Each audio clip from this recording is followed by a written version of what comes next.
Hey, what's up everybody? Welcome back. Brandon again. I want to give you my thoughts on this Rogue Echo bike, and don't let the title of this video fool you.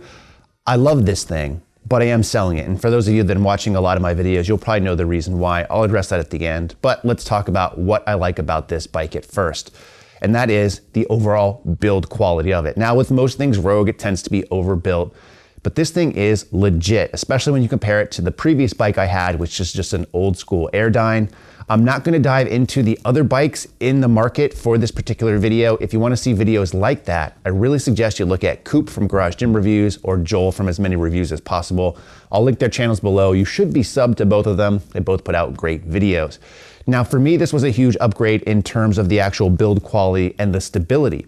So for instance, if I were to show you a clip of me riding my old bike,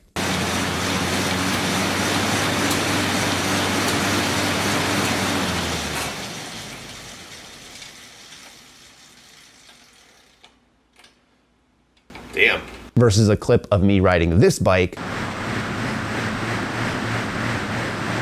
you can tell far and away this thing is much more stable. A big part of that is the way that it's built. This thing weighs almost 130 pounds. And for a lot of you who have been buying equipment these days, you're probably now thinking that, oh crap, 130 pounds, yeah, that's really stout. That's gonna be a pain in the butt to ship.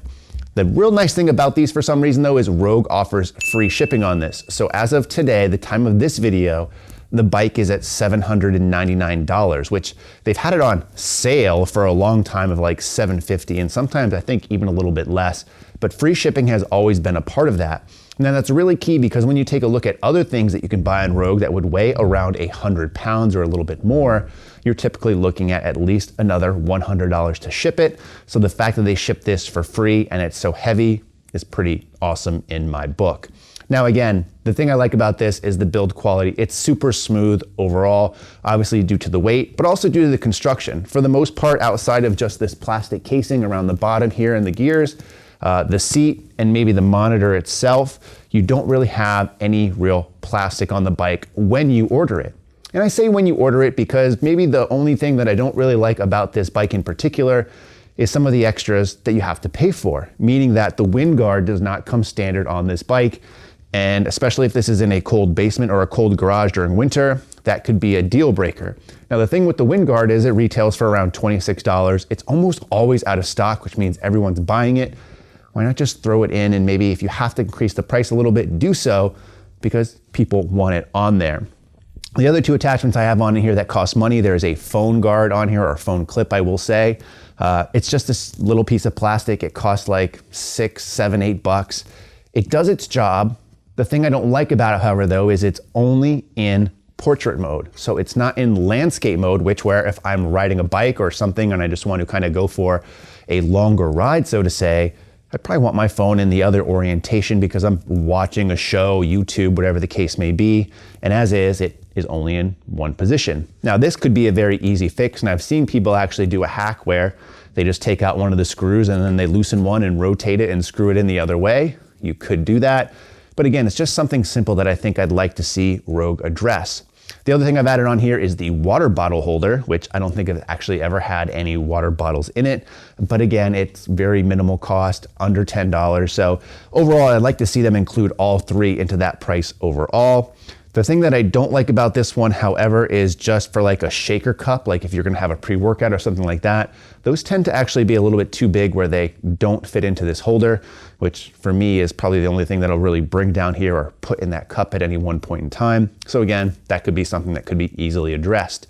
The last attachment on here that is not part of the standard Rogue offering, but is a game changer, is a remote control. And on this, I have to have some Velcro, so on the front and the back here. And this is an easy way to change the channel when I'm riding the bike or watching something as I warm up. That's a perfect opportunity to do so. Now, speaking of warming up, that's predominantly what I use this bike for. This is how I warm up on almost every single training day. Now, when you take a look at the monitor, it's really nice, really big numbers for us old folks. No problems ever trying to see any of those numbers. There's a lot of stuff built into the monitor itself, but to be honest, the only thing that I really use this for were for the intervals, which are, in my opinion, what this bike is best at. So for me, what I do is I do the 20-10 interval, which is 20 seconds of rest and 10 seconds of actual full speed or full tilt ahead. and then 20 seconds of rest again. The standard program has 8 of those intervals built in. So over the course of 4 minutes, you end up doing 8 of those with 8 rests as well. But I find that to be a perfect warm up, and it kicks your butt. So it would tire me out, especially the first couple of weeks I used this thing. I built up a tolerance, and sometimes I would do 5 or 6 minutes, but to be honest, I only was using this for a warm up, and I found that to be perfect. It would get me good to going because again, you're moving your legs, you're moving your arms, and it's short. And there's also some of that high intensity interval training that a lot of people like. So a really good conditioning tool, but also a really good warm up tool. Now, I have mentioned with the phone holder that sometimes I would go for longer rides. That's a question I get on these a lot. You know, can you use it for just like some steady state stuff? And you can, but that's not really what this was intended for, nor is it the best at, for obvious reasons. So this bike is all fan driven, so you get out what you put into it. So if you're going to go for a steady state ride, you're still going to have to exert a good amount of effort to, number one, get that fan up and going and moving and continuing to do so. So depending on your thoughts, if you're looking for a bike to just do some longer rides or steady state stuff, a fan bike like this is probably not the bike for you. You're gonna wanna look at some other options, and there's some nice ones out there, especially from like Concept 2, or for some other ones, which I'll allude to at the end of this video. But it can be done, it's just not ideal. I think the longest ride I've gone for this on is 20 minutes or so.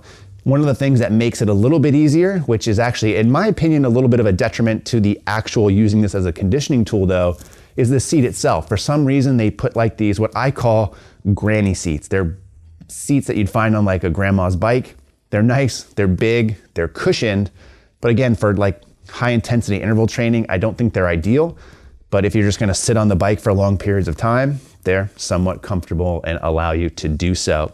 Now, speaking of the bike already, you saw me move the arms a little bit, and I'm sure I'm showing you some clips during the course of this video, but one of the great things about this particular bike is that it's band driven, unlike my older bike, which was chain driven. So less maintenance on this, and much more quiet, which is great because the fan obviously is gonna make a good amount of noise already, but you don't get all that chain whine, that chain noise. You don't have to worry about greasing it up.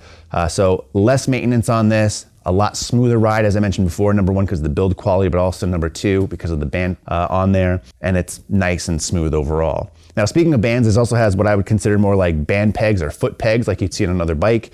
So if you really wanted to, while you're riding this, you could stick your feet up there and just really do an arm and back workout on this thing, which my wife has done at times as well. So you have that option as well.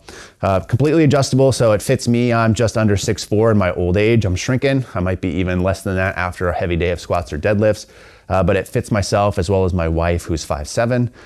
Can adjust the seat front, back, up, down.